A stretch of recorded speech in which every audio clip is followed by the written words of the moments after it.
Hello दोस्तों, आज फिर एक नया वीडियो में आ लियो और तुम देख सको कि हमारे चैनल के थोड़ा फॉलो लाइक शेयर कर दी। हम अंसारी चौक महबूब टेलीकॉम से मोबाइल रिपेयरिंग करो यो को भी का मोबाइल लेके आओ और हाथों हाथ एकदम मोबाइल बना के दबो।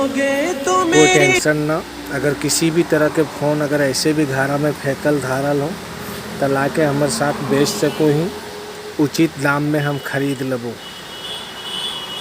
और सभी भाई लोग से एक रिक्वेस्ट हो कि जितना टूटल फूटल मोबाइल है तो भंगार मोबाइल जीरन भी से लाए के हमारे पास ले ले, ये उचित दाम में हम खरीद लेबो। ओकरा ऐसी के कीमत मिलो है उतना उचित दाम में हम दे देबो। और किसी तरह से अगर सेकेंड हैंड मोबाइल लिए खोजो ही तो हमसे संपर्क कर ले।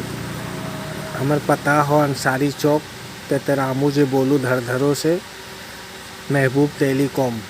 हमार नाम मोहम्मद अख्तर है। को किसी भी तरह के फ़ोन लेके आ हम बना के तुरंत दबो। और अगर कतनो भंगार से भंगार मोबाइल अगर रखल हो तो हमारे साथ ला के बेच सको ही। और सेकेंड हैंड मोबाइल अगर लेना हो तो हमारे से संपर्क कर सको ही। एकदम एक से एक मोबाइल हमारे पास हो, एकदम कम से कम बजट में तोरा दे देबो। और सिम अगर लिए चाहो तो सिम के कोई पैसा ना, सिर्फ रिचार्ज के पैसा लागतो। एयरटेल पेमेंट बैंक भी बनाना हो तो 200 रुपया में हम खोल के पेमेंट बैंक बना देबो एयरटेल के।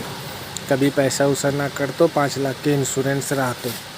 तो संपर्क करिए हमर से। हमारे वीडियो शेयर लाइक कमेंट ज़रूर करिए भाई। Thank you.